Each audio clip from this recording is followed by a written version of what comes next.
Okay, so again, we're starting Ois test. We're doing the Rebbe's Mimer on this paper, this sheet that I gave out. On top of the page, it says Chavav, it's page 26. And let's start again from the beginning. Again, we're explaining the union of Netzach, Nitzachen, which means victory. When you know the Omer Azal, I'll sages say, Kol Ayetzel Mechemes Beis David, case of get Krisis Lishte. Explained yesterday that the soldiers in David HaMelech's army that went to fight for David HaMelech, before they went out to war, David HaMelech would have them write a divorce to their wives. As we explained yesterday, that God forbid they died during the war or they were held captive, and especially if they did die and no one knows their whereabouts, their wives shouldn't be bound to a life without marriage. They should be able to remarry. So the Rebbe Rashab explained this in his famous Sikha. We said yesterday the famous Sikha was when he established the Yeshiva Temchei Tmimim, and at that time he spoke to the students. It was on Simchas Torah for about 3 hours. It was all about what is the mission statement of this yeshiva. But the Sikh is known by these words, which means that the Rebbe Rashab defined the students of the yeshiva, that they are the soldiers of Beis David, of King David. He explained that in order to be able to defeat those enemies that are fighting Beis David, those that are standing up to rebelling against the kingdom of David, what does that mean in a spiritual sense? So we'll soon explain. First, the Rebbe Rashab explains what is the difference between David and Ben David. The poem, sometimes we find that Mashiach is referred to as Ben David, and sometimes referred to as David. So, for example, there's a pasuk where it says, "Va'avdi David, and my servant David, Melech Aleim La'olam, will be a king upon the Jewish people forever, because his dynasty will last forever." So that's referring to Mashiach. The poem Nikr B'Shem Ben David, and sometimes Mashiach is called Ben David. And the Rebbe Rashab explains, there'll be 2 stages in Mashiach's being revealed. One stage he'll be revealed, but not with the full force. And then he'll be called Ben David. Ben David means a descendant of David. In other words, the title David is not yet complete. And later, once his kingdom is established fully, I guess it means maybe that the whole world will accept him and everybody will accept him, then he's called David.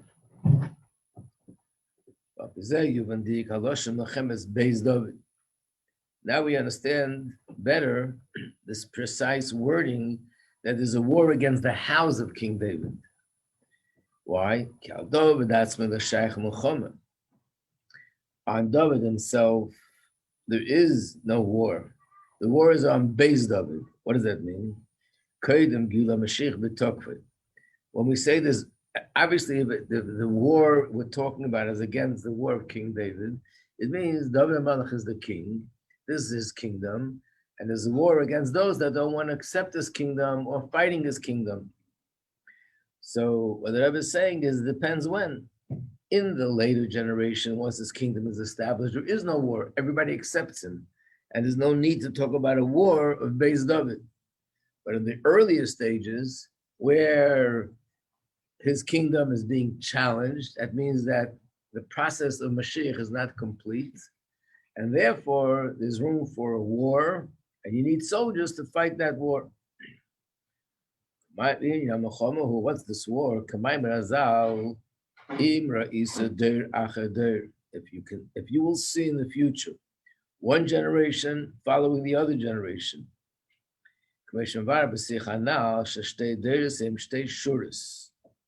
that these 2 generations, it's like 2 columns. So let me give this out so you can see inside. The Rebbe Rashab said these words. We look back now, we can see pretty much an open prophecy, how he was describing what's going to be in the future. And he based the words on a pasuk in chapter 89 in Tehillim, Peites, all the way to the end, pasuk Nun Beis. And this is the Yom Tehillim that we say on the 18th day of the month, Chai. It's interesting. This is the day that the Baal Shem Tov was born, the Alter Rebbe was born, and a lot of major events that are related to the development and the establishment of Chassidus came about on this day, the 18th. And here it talks about the war that's the war that has to be fought. And what does it say? Look at the words inside. Let's first read the pasuk in Tehillim. Asher cherfu ovecha Hashem. Your enemies have disgraced you, or someplace it says blaspheming you. And then it says, cherfu ikvis Mashiachecha. They've disgraced the footsteps of Mashiach. So let me just say it, and then we'll do it inside. The Rebbe Rashab gave the sikh, as I told you, Tov Reish Samach Aleph. Tov Reish Samach Aleph is 5,761. What would that be in the English? That would be 1901. So 1901, over 100 years ago, he said that we're now going to witness the fulfillment of these words, where it says there'll be those that will blaspheme Chas v'Sholom Hashem himself, and there'll be those that will blaspheme the footsteps of Mashiach. And he explained there'll be one set of 50 years, he used the term 50 years, that there'll be a war against Hashem, against Torah, against mitzvahs, against anything related to godliness. There'll be a war of those people that are trying to uproot it and destroy it and eliminate it completely. And there'll be another 50 years where there'll be a war against the belief in Mashiach. And he said the difference is the first war is going to be from people who are anti-Torah, anti-mitzvahs, anti-Hashem, and they're going to fight godliness. The second 50 years are going to be people who are observant of Torah, observant of mitzvahs.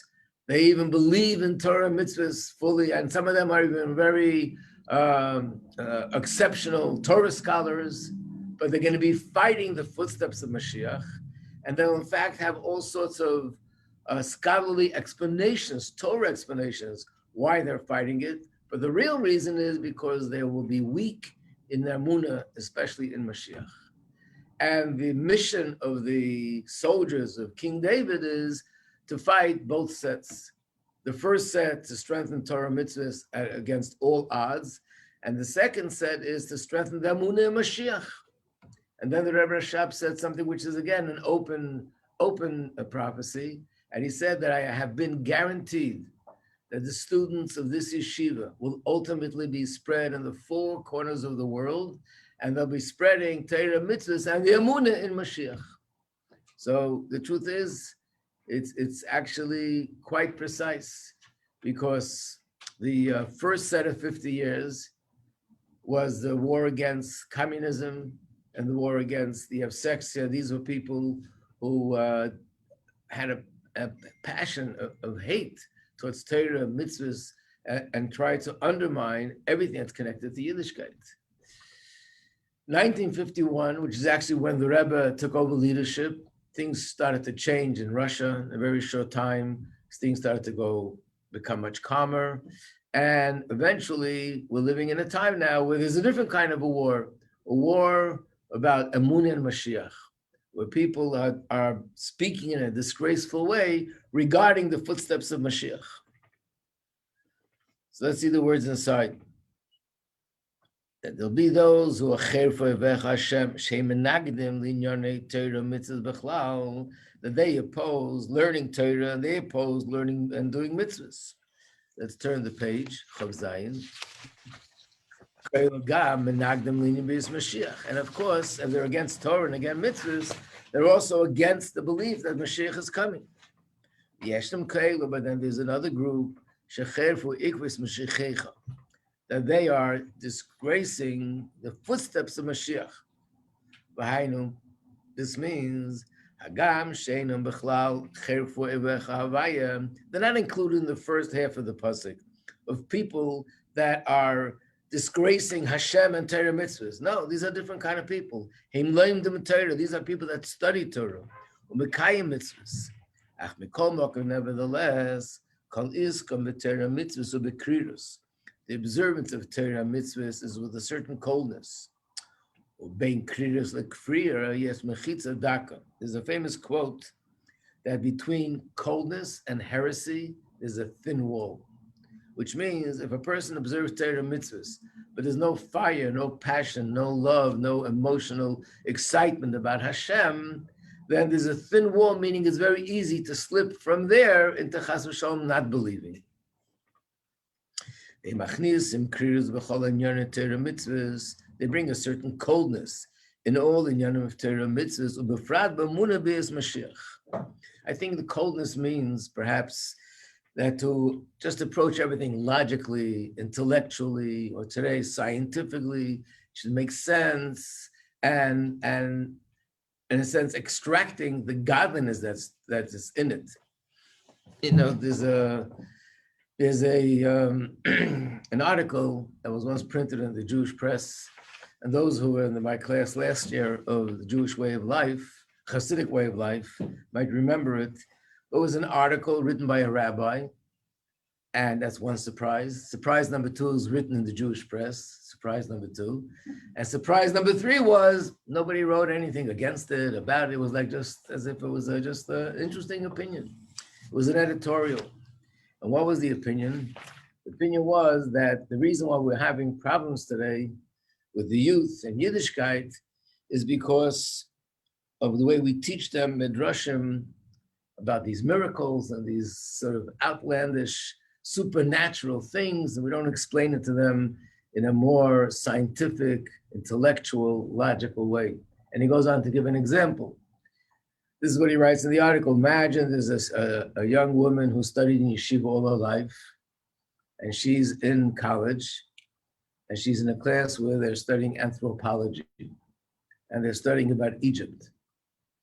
And then someone in the class says there's some sort of a legend amongst the Jews that when little Moses was in the basket, Pharaoh's daughter stretched out her hand to get him, and her hand stretched very long and she was able to reach him.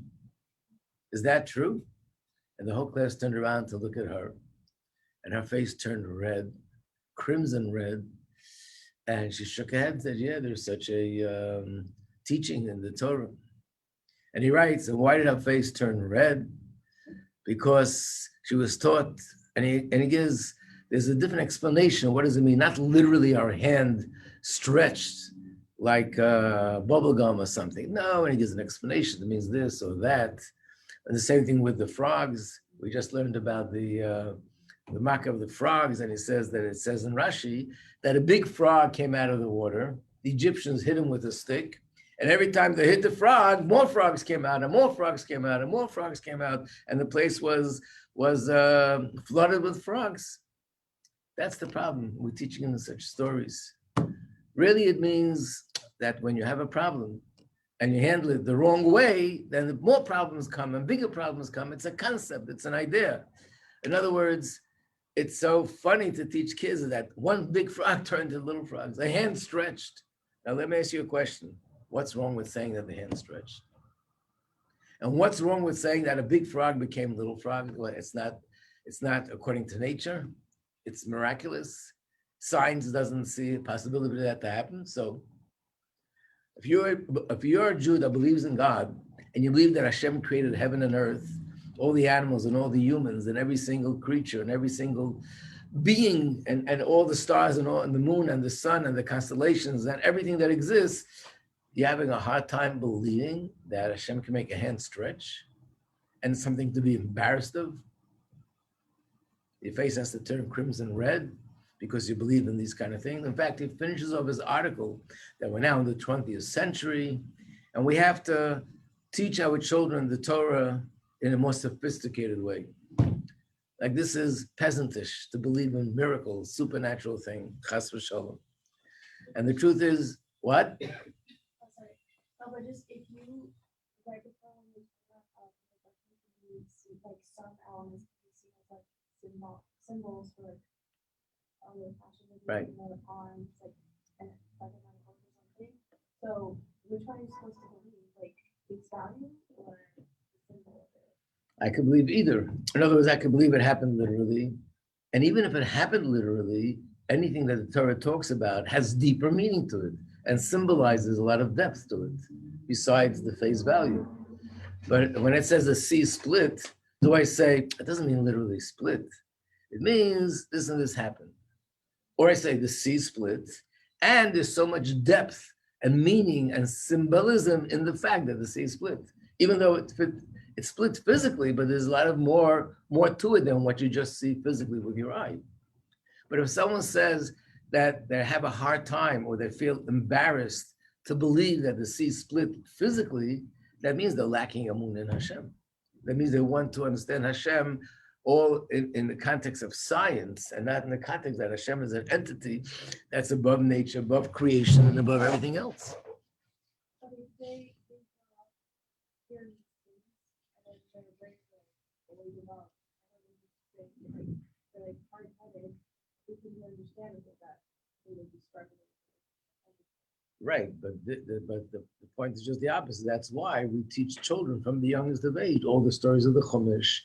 And when it says the sea split, we believe it split physically. When we said there were 10 plagues, we believe that the 10 plagues took place physically. They were all miracles.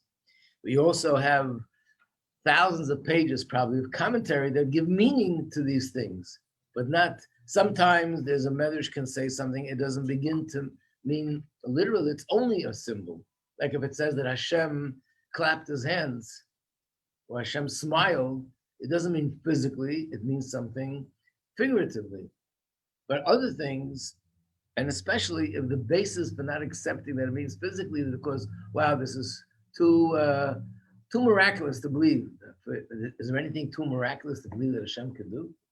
On the contrary, we teach our children from the youngest of age stories about miracles because that makes them recognize that Hashem is the creator of the universe and he's the one who's running this universe and he's totally not limited and restricted by any of the laws of nature, which is the opposite. We want to dafka tell them about miracles.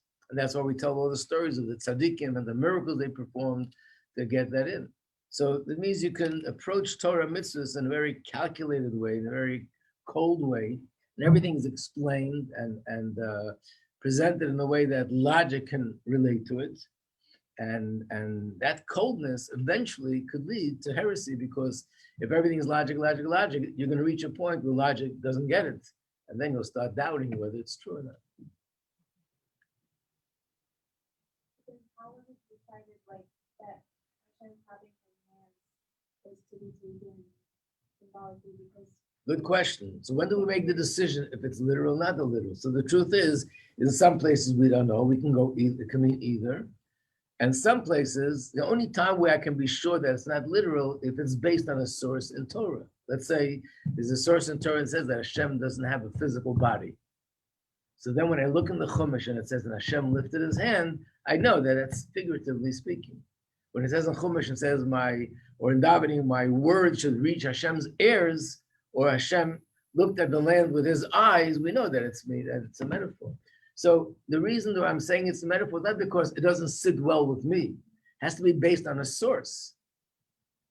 I don't know if you remember just this last week's parsha, 2 parshas ago, it said that Dosan and Aviram, Hashem said to Moshe, you can go back to Egypt because these 2 people try to kill you, Dosan and Aviram, they're dead. Everybody remember that? yeah. Mm-hmm. Then Rashi says they weren't dead, they were actually alive. So what does the Torah say they were dead?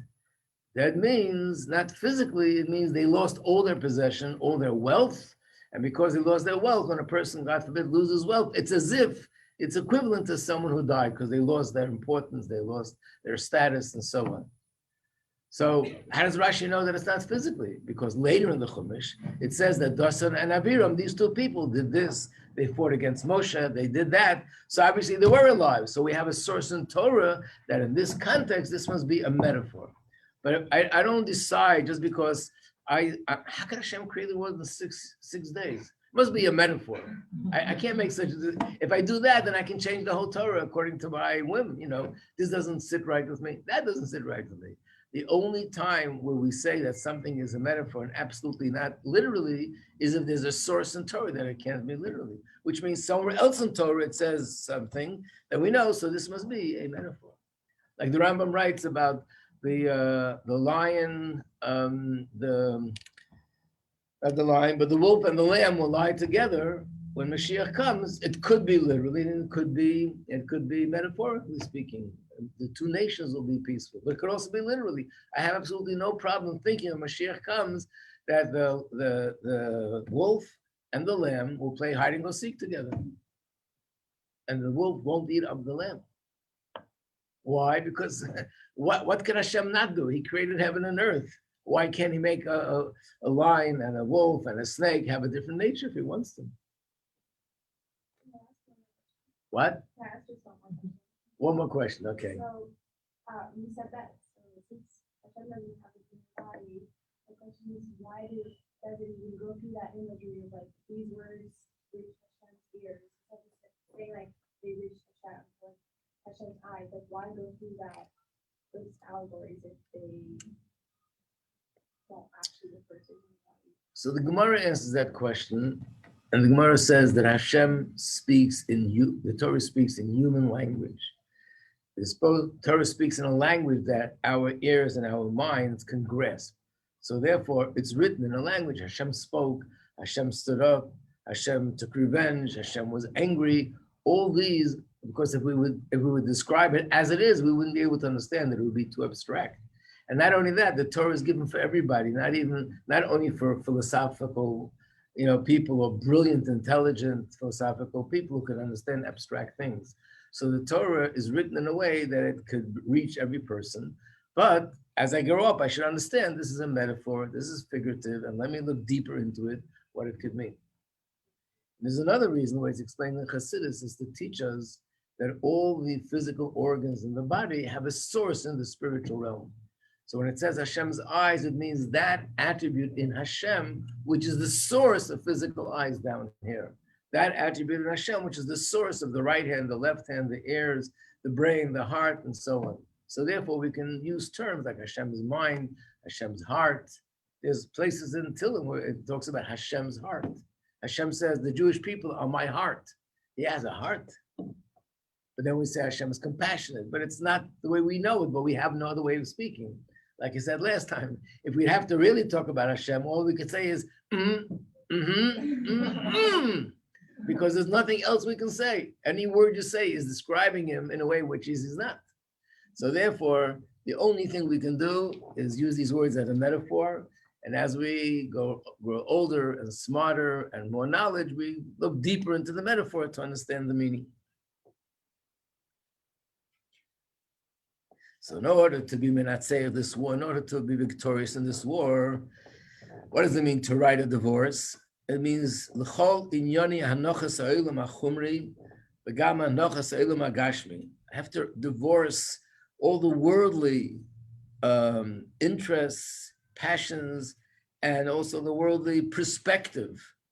If I look at the world, if I look at things from a worldly perspective, not from a godly perspective, which means even things which are mutter according to Torah, they're permissible according to Torah, as it says, Kaisav get Christus ishtei dafka, which means he has two people that got married according to Torah, but because he has to fight this war, so he has to be able to do this and sort of get ready to give up his life, to fight this war, no matter what happens. So here too, it means to give up the perspective that I have that comes from my nefesh of Bahamas, from my animal soul, and totally immerse myself to fight the war for the victory of my godly soul. And when you fight this war, what did we learn before? That the king, in order to fight a war, opens the vaults of all the treasures of the kingdom, the most precious things, and he allows that to be given to the soldiers if that's what they need to be victorious. So the Netzach and HaMelchama, to be able to be victorious in this kind of war, is through bizbuz or eitzers dafka, by Splurging means not even calculating, not thinking, just take whatever you need of these treasures. The calls man as long as he's not up to that point where he's just splurging and throwing the doors open, take whatever you need, but he's still making accounting. He makes an accounting. This is permissible and this is not. So this I do have to, this I don't have to. He starts making accounting. This is important, much more important, so I should fight for it. This is not so important, I shouldn't fight for it. The truth is, if you approach it even from Kedusha logic that's Torah logic, there is room to say that for this I should make more of an effort, for this I should make less of an effort, but this is not the ultimate of Avodah. It's not the highest level of Avodah. And with this kind of Avodah, if I approach things in a calculated way, in a cold way, I cannot be victorious in this war, the war that's out to bring the kingdom of Beis David. In order to reveal this David, and from fighting the war for the house of David, which is stage 1, eventually we come to stage 2, that David HaMelech himself, means Mashiach himself, will be revealed. This war has to be in a way of nitzachon, that I'm determined to win. I'm determined to be victorious. And no matter what in the world stands in the way, I will go ahead and I make the strong resolve that nothing in the world could stop me. And that kind of approach, even things that are very light, from a Torah perspective, nevertheless, it doesn't make a difference between big things and little things. By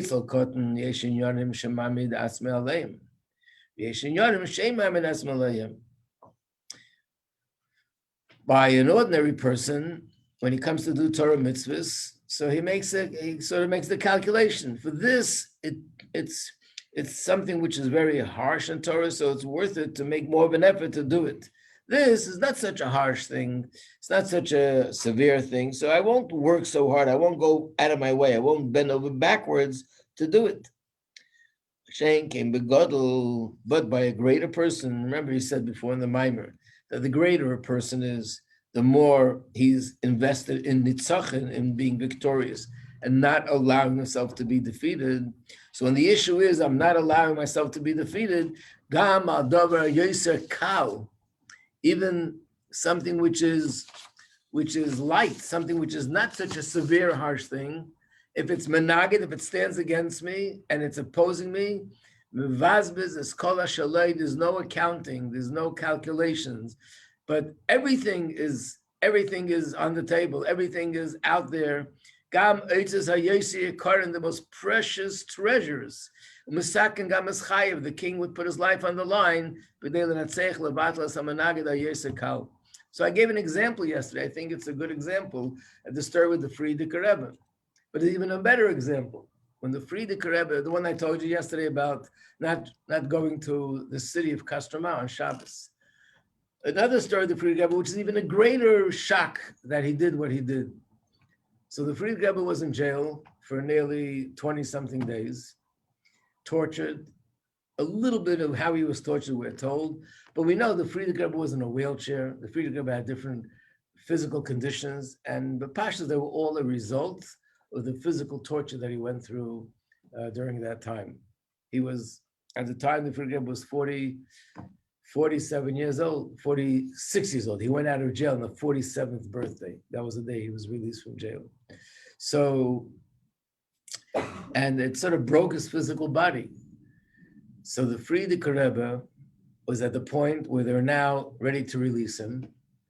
And the protocol in the jail is that when they're giving you over a message from the office, you have to stand up and show your respect. So they walked into the Frierdiker Rebbe's room and he said, we have a message to give you, stand up. And the Frierdiker Rebbe said, he spoke to them in Yiddish because they were Jews. He's not standing up, tell me what you want to tell me. And he said, no, protocol, you have to stand up. And he wouldn't stand up. And one of them hit him And then the second group, I think maybe three groups. At the end, they saw they can't get him to stand up. So they made a little trick. They said they have a message from in the office. So when he walked into the office, they gave the message. But do you have to put your life on the line so not to stand up? So the answer is, it's not about standing. It's not about sitting. It's not about, this is not an Isa Deraisa. It's not an Isa Derabanan. It's not even part of a Minig Yisrael. So what is it? It's about not allowing Yiddishkeit to be defeated. In other words, this was a war against Yiddishkeit. And they were, those who at that generation represented the power of Klippa in the world. The Frierdiker Rebbe represented Kedusha and Torah, Mitzvah, and Yiddishkeit. He represented godliness. And basically, they were trying to break him. They were trying to subdue him and bring him to do something to show that he is submissive to them. And for that reason, he didn't do anything. And that's what it means in the Maimer. It doesn't matter if it's a big thing, if it's a regular situation. So you say to yourself, for this, you have to desecrate Shabbos. For that, you don't desecrate Shabbos. You don't have to desecrate Shabbos. You're allowed to eat not kosher if you need it for this reason or that reason. There's certain things where there are situations where you can make these calculations. But when the issue at hand is about winning the war and not allowing you to be defeated, then you go all the way, no calculations. A little thing is just as big as a big thing. And therefore, that's the way you can win this war. And basically, this is the war of Malchus Beis David. Now, in the Frierdiker Rebbe's times, what does it mean by Chayalei Beis David, the soldiers of the house of King David? Well, King David lived 2,000 years ago. So what is he talking about? So obviously, he was saying that at that time is the time that we need to reestablish the Malchus of King David. And you students have been chosen to be the soldiers in this army that's going to fight for the Malchus of King David. The first 50 years will be a fight to observe Torah mitzvahs, and the second 50 years will be a fight to bring the Amunah and Mashiach, that the footsteps of Mashiach are coming to the rest of the world. And that's the union of Nitzachon, of victory. So the true way to fight the war is to let go of all my personal interests, all my personal things, and just invest myself and do everything that it calls for in order to win this war.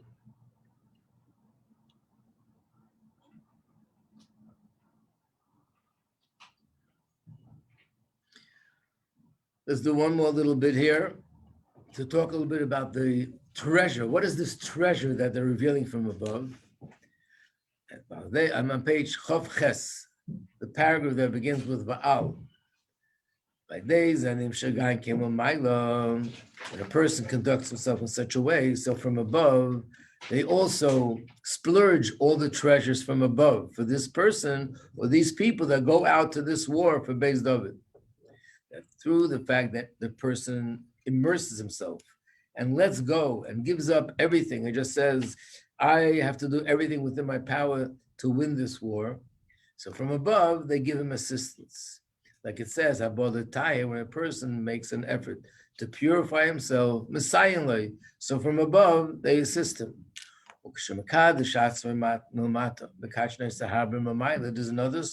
saying in the Gemara that if a person sanctifies himself a little bit down here, then from above, they give him much more sanctity, which is more than what he put in. And there's another saying, which doesn't bring it here, but the famous saying that Hashem says, if you open a little hole, the size of a hole in a needle head, I will open to you the doors as wide as the Ulam, which were the widest doors in the Beis Hamikdash. Same idea. And what do they give him? Inyan is Galus Eitza Shel HaKadosh Baruch Hu, Eitza Shel Yireh Shamayim.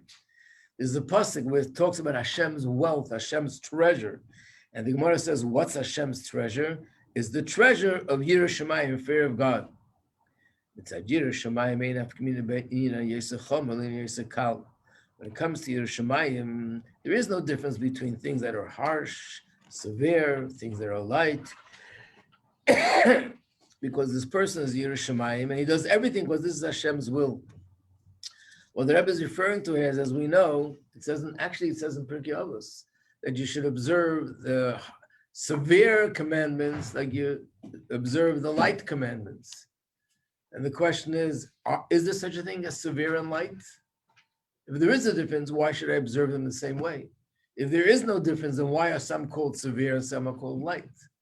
And the answer is that the way we gauge, how do we measure whether something's severe or light? By the punishment, by the consequences. For some things, the Torah says it's chas v'shalom, the penalty is the opposite of life. For some things, it's chorus. It's a heavenly penalty, which the person loses his life at a certain age. These are very severe. And for some things, there is no such punishment. So obviously, it's lighter. So why should I observe everything the same? Look, this is much more serious than that. So the answer is because there's two aspects to Torah mitzvahs. One is what I'm accomplishing or the damage that I'm doing. And in context of damage and accomplishment, some things accomplish greater things and some things accomplish less things. Some things do worse damage and some things do less damage. Like physically, a person can have a scratch on their foot that hurts, and God forbid to be something more serious with the brain or the heart or any other internal organ. It's a much serious thing. So spiritually, we can also do that kind of thing. But there's another aspect of Torah mitzvahs. It makes a difference if it's harsh, if it's light, more damage, less damage. The issue at hand is, am I connecting to Hashem or disconnecting?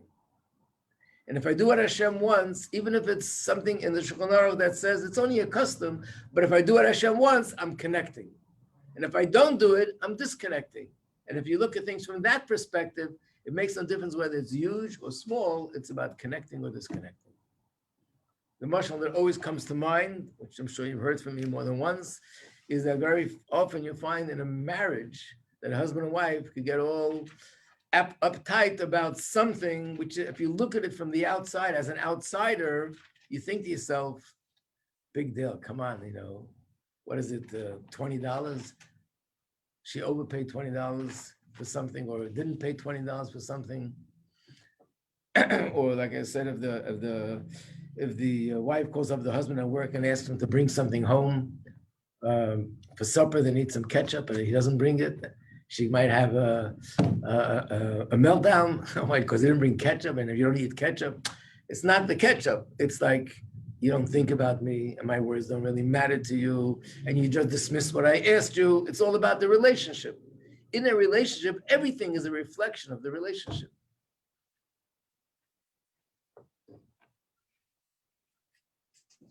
There was once an argument of a husband and wife where the wife got stuck, her car got stuck, and she called her husband, and he said he's watching the Super Bowl or something, and he can't go now. She should call AAA or whatever it was, and they'll fix the car.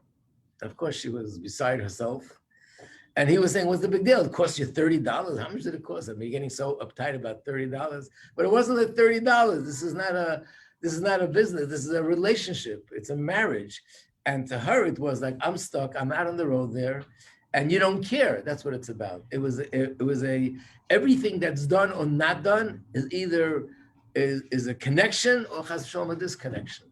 That's not always is it true, but that's the way people perceive it. Sometimes it's an exaggeration or it's out of place, but that's the way people perceive it. But with Hashem, it's actually that way it is, the way he's explained in Tanya, chapter 20, 21, what mamash we're learning now in Chitas, 22, 23, 24, 25, that every time I do a mitzvah, I'm connecting. Do the opposite, I'm disconnecting. And on that basis, there is no difference between big and small. It's all, both are either connecting or disconnecting. Okay, so tomorrow, Mitzvah Hashem, we're going to start learning the Rebbe's Maimer that the Rebbe gave in 1951, the first Maimer with which the Rebbe accepted leadership. We'll do that tomorrow and Thursday, and then Friday will be a special program. Okay.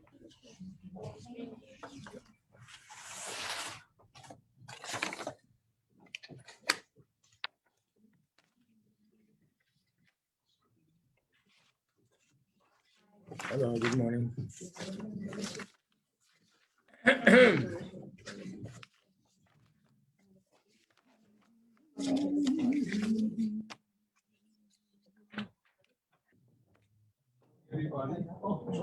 Good morning, I'm sorry.